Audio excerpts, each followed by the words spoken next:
Hi guys, इस video में हम लोग बात करेंगे जो भी स्टूडेंट्स आप लोग इस बार बोर्ड एग्जाम देने जा रहे हो तो आप लोग के लिए केमिस्ट्री का हमने इंपॉर्टेंट क्वेश्चंस की लिस्ट बना रखा है। इसमें सारे चैप्टर्स इंक्लूडेड हैं और लेटेस्ट सिलेबस के हिसाब से है जो आप लोग का इस बार बोर्ड एग्जाम से पूछे जाने हैं।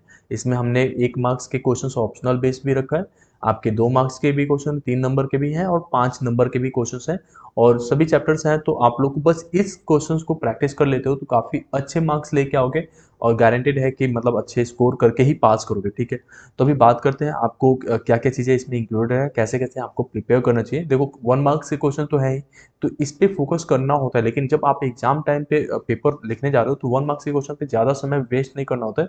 तो आप चाहो तो सेक्शन डी से लास्ट वाले सेक्शन से स्टार्ट कर सकते हो, then section C, section B and then optional questions पे आ सकते हो। सबसे पहले देखते हैं इसमें आपका जो पहला चैप्टर होता है वो सॉल्यूशन है और सॉल्यूशन पे आप यहाँ पे देखोगे तो आपके एमसीक्यूज़ हैं और एमसीक्यूज के हमने यहाँ पे 5 क्वेश्चन डाल रखे हैं। टीम ने काफी मेहनत किया है आप लोग के लिए, तो अगर पहली बार आप इस चैनल पर आए हो तो सब्सक्राइब करना बिल्कुल नहीं भूलना और आपको अगला नोट्स किस सब्जेक्ट पे चाहिए वो हमें कमेंट सेक्शन करके बताओ। प्रायोरिटी वाइज हम लोग सिलेबस बना रहे हैं आप लोग के साथ में, नोट्स बना रहे हैं और आपकी इंपॉर्टेंट क्वेश्चन की लिस्ट तैयार कर रहे हैं। जो भी आप लोग कमेंट्स करते हो उसके अकॉर्डिंग हम लोग यहाँ पे वीडियोस आप लोग के लिए प्रोवाइड कर देंगे और सारा जो भी हम लोग दिखा रहे हैं इसका डाउनलोड लिंक आपको डिस्क्रिप्शन में मिल जाएगा। ठीक है, अब ये सॉल्यूशन का था और इसमें से देखो तो आपके 2 मार्क्स के क्वेश्चंस भी इंक्लूडेड है। जैसे रिवर्स ऑस्मोसिस क्या होता है, ये बहुत ही बेसिक क्वेश्चंस होते हैं, विद डायग्राम आप आंसर दे सकते हो। आप इस तरीके के क्वेश्चंस यहाँ पे केवल इंक्लूडेड है, आप आंसर हम लोग बाद में आपको प्रोवाइड कर देंगे, बट इन क्वेश्चंस के अकॉर्डिंग ही आपको प्रिपेयर करना है। ठीक है, यहाँ पे 5 नंबर के क्वेश्चन मिल जाएंगे। आपका अगला चैप्टर है इलेक्ट्रोकेमिस्ट्री। इलेक्ट्रोकेमिस्ट्री में देखें तो फिर से आपको यहाँ पे हमने एमसीक्यूज प्रोवाइड कर रखा है। एमसीक्यूज यहाँ पे इलेक्ट्रोकेमिस्ट्री काफी सिंपल रहता है, तो एमसीक्यूज तो आप कर लोगे। आपको अगर एनसीईआरटी एक बार रीड कर लोगे ना तो ये सब कोई भी क्वेश्चन आता है तो आप कर लोगे। ठीक है, एंड साथ में जो है आपका शॉर्ट आंसर टाइप क्वेश्चन है 2 नंबर में जो आता है।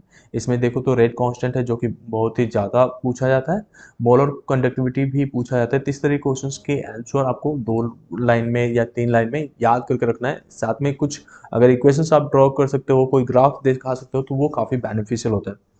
अब आगे देखिए यहाँ पे तो आपका 3 नंबर के क्वेश्चंस है, साथ में आपका लॉन्ग क्वेश्चंस आंसर हो गया यहाँ पे। ठीक है, तो इस तरीके से अगर अगला चैप्टर देखते हैं तो केमिकल काइनेटिक्स आता है और केमिकल काइनेटिक्स मेरे को बहुत पसंद था जब मैं 12th में था। तो आपको भी आई होप अच्छा लग रहा होगा केमिकल काइनेटिक्स, और ये काफ़ी सिंपल है, इसे भी आप कर सकते हो। ऑर्डर ऑफ रिएक्शंस क्या होते हैं, फर्स्ट ऑर्डर सेकेंड ऑर्डर क्या होता है, इस तरीके के क्वेश्चंस आपको आने चाहिए। जीरो ऑर्डर जो रिएक्शन होता है उसके बेसिस पे आपको तैयारी कर लेनी है। समटाइम्स आपसे पूछ लेता है यहाँ पे, जैसे आप यहाँ पे क्वेश्चन देख रहे हो कि first order reaction takes 10 minutes for 25% decomposition, इस तरह के क्वेश्चन पूछे जाते हैं। इनको आप प्रिपेयर कर लेने, ये वो क्वेश्चन हैं जो बोर्ड में रिपीटेडली पूछे जाते हैं। ठीक है, हमने वही इंक्लूड किया हुआ है यहाँ पे।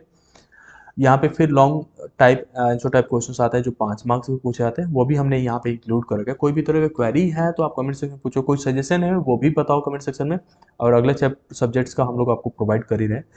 ठीक है, एंड अगला चैप्टर है यहाँ पे D and F block elements. इसमें जो है आपको थोड़ा सा यही रहता है कि याद करने वाली चीज़ें होती हैं, तो याद आपको होना चाहिए। केमिस्ट्री तो ओवरऑल पूरा याद करने वाला है, तो जब तक फिजिकल रहते हैं तो लाइक आपका फिजिकल केमिस्ट्री में ये होगा कि आप फॉर्मूले याद कर लोगे तो आप आराम से कर सकते हो, तो न्यूमेरिकल्स वगैरह आ गया। लेकिन अब यहाँ पे देखते हैं कुछ शॉर्ट आंसर टाइप क्वेश्चन। देखो तो what is the electronic configuration of Cr3+। अब आगे इसमें देखें तो हमारे पास और भी सारी चीज़ें हैं, जैसे describe the steps of preparation of KMnO4। तो ये सारी चीज़ें आप कर लेना। अगर किसी तरह की क्वेरी आ रही है तो आप हमें रीच कर सकते हो। कोऑर्डिनेट कंपाउंड्स क्या होते हैं इसके बारे में है। यहाँ पे देखो तो सारे चैप्टर्स का मतलब हमने इंक्लूड कर रखा है, इसमें भी शॉर्ट आंसर टाइप क्वेश्चन है, लॉन्ग आंसर क्वेश्चन है। आपका अगला चैप्टर होता है halo alkane and hello arenes. इसमें काफ़ी मज़ेदार क्वेश्चन होते हैं और मतलब बहुत ही इजीली इसमें मार्क्स कोई भी स्टूडेंट्स गेट कर सकता है। जैसे लाइक स्टेप मार्किंग भी इसमें काफ़ी अच्छे से मिल जाते हैं, तो आप थोड़ा भी चीज़ें स्टेप्स वाइज कर देते हो ना तो भी मार्क्स लेके जाते हो यहाँ से। ठीक है, तो इसमें भी हमने काफ़ी अच्छे अच्छे क्वेश्चंस इंक्लूड कर रखा है जो कि बोर्ड में एक्सपेक्टेड है इस बार। वो सारे क्वेश्चंस है तो इनका आप प्रैक्टिस करना बिल्कुल नहीं भूलना। ठीक है, आप नीचे देखोगे तो अल्कोहल फिनॉल ईथर्स में भी काफ़ी अच्छे क्वेश्चंस हमने इंक्लूड किए हैं जो कि बोर्ड में पूछे जाने के चांसेस इस बार हैं। और इसके प्रैक्टिस तो आपको करने ही करने हैं, मतलब रफ कॉपी में क्वेश्चंस लिखो, आंसर लिखो और एग्जाम के दिन तक इसको प्रैक्टिस करो। अगर आपने कुछ भी नहीं करा है तो इतना कर लोगे तो आसानी से पढ़ लोगे, मतलब पास हो जाओगे पूरी तरीके से। ठीक है। अब आपका अगला चैप्टर है aldehyde ketones and carboxylic acid. इसमें भी आपका नेमिंग रिएक्शन रहता है, तो नेमिंग रिएक्शन पे आपको फोकस करना है, कन्वर्जेंस पे फोकस करना है, ये सारी चीज़ें रहता है।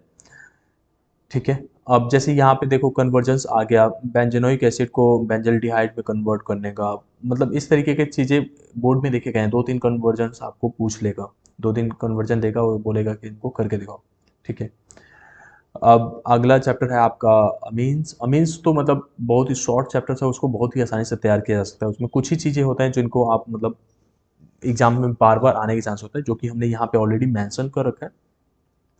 ठीक है। तो इनको आप प्रैक्टिस कर लो, मतलब किसी तरीके क्वेरीज आ रहे हैं तो आप हमसे पूछ सकते हो। लॉन्ग आंसर टाइप क्वेश्चन इसमें डाला हुआ है हमने, हालांकि एक्सपेक्टेड बहुत कम रहता है एग्जाम में।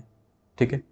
बायोमोलिक्यूल्स तो सबका फेवरेट होता है, लाइक रटने वाली चीज होती है, तो बायोमोलिक्यूल्स में भी हमने क्या क्या क्वेश्चन पूछे जाने के चांसेस हैं, वो सब हम यहाँ पे डाल रखे हैं। ठीक है। यहाँ पे इसके साथ आपका सारा सिलेबस हमने कवर कर लिया। बायोमोलिक्यूल्स तक आपका यहाँ पे था, जो कि मतलब मुझे लगता है कि बायोमोलिक्यूल सबसे आसान चैप्टर रहते हैं। किसी तरह की आगे की आपको क्वेरी है, कोई सजेशन है, वो हमें कमेंट सेक्शन में बताओ। आपको ये इंपॉर्टेंट क्वेश्चंस का लिस्ट कैसा लगा, उसके बारे में भी हमें सजेशन दे सकते हो। ठीक है। होप इन डेट आपको ये वीडियो पसंद आया होगा। Thank you so much.